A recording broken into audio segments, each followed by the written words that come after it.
pegboard is the same. Or turf when you go to an agility trial. Yeah, it's so much easier to transport. I remember my pegboard, my German Shepherd, in the back of my Cutlass Supreme. With my dog there, not in a crate, you know, like this big board behind me. But yeah, it's a pain. And the other thing about the board that I really am not particularly crazy about is the texture. The surface, like the surface, the dog is on this different like surface. Even though some dogs are really funny about the touch screen too, which is why I always like to use the screen mat. Because that is exactly what the dogs are going to be on when others are all kinds of different stuff. Like when my Chihuahua went down to Oreo and ate something in the article pile, I said to Linda, did you see that? He did the articles though, but I said, he just ate something in the article. I told her. I said, you have it on video. I was like, did you see that? Yeah. So there's room here to put, always make sure you leave room to put an article in the middle. Right, you want to leave some holes in different spots so you can put the scented article in different locations. And of course you can always rotate your mat. So one day it faces this way, it faces that way, right? So it's not the same picture all the time for the dog. But that's basically how it's going to look when you do articles in the ring. Right, so they're not in nice neat rows anymore.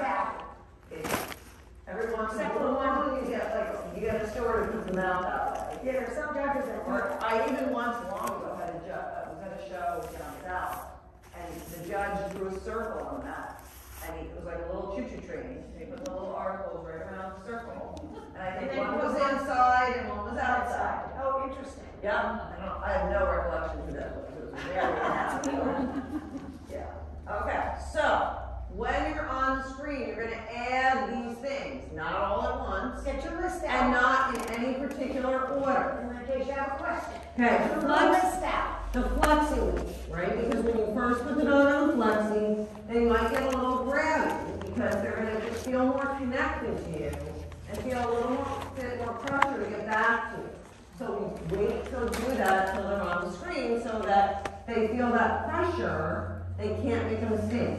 Because notice the articles are tied down with zip ties, but they're wiggling, right? They can move around, but they can't pick them up. Okay? So you don't want to put them on strings because if you put them on a string, they don't realize it's wrong until they're 6 inches off the mat. You want them to know right away. That's not it. Right. You just don't want to tie them down so tight that the dog doesn't move. Not that one, it doesn't move. Right. Or do that.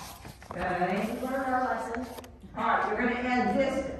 Okay, the ring, theoretically, your articles are 20 feet away. Sometimes it feels like they're much closer, but you want to work to 20 feet and beyond 20 feet. Okay, you're going to start to withhold the cranes, right? So when we're doing it around the clock, as soon as they get to the right article, you're like, good, get it. Right now, you're going to just like wait, let them pick it up, take a step out of the article, then cranes, and then wait later and later and later. Okay. And move away from the pile after they pick it up so they're not just walking in at 6 feet. Yeah.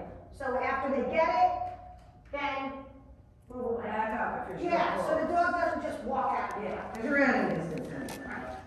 All right, distractions, keep it simple, keep it realistic. Okay, the first distraction we put is something beyond the pile. And you should wait to do that until after your dog is on the flexi. So that if my dog goes to go beyond the pile, I can just stop my flexi and prevent them from getting there. And then say, hey, find it. We will pop on the flexi. That's the way it is with the judge. All right? We never put distractions in the pile. Right? As far as I'm concerned, if it's in the pile, you should sniff it. Okay? So don't put fuzz balls in there. And we don't want to give them the thought of sniffing the floor. Yes, dogs occasionally sniff the floor. They do. Right? But I don't want to create that. Right? So stick with distractions outside the pile. The biggest distraction you need to work outside the pile is the person standing there.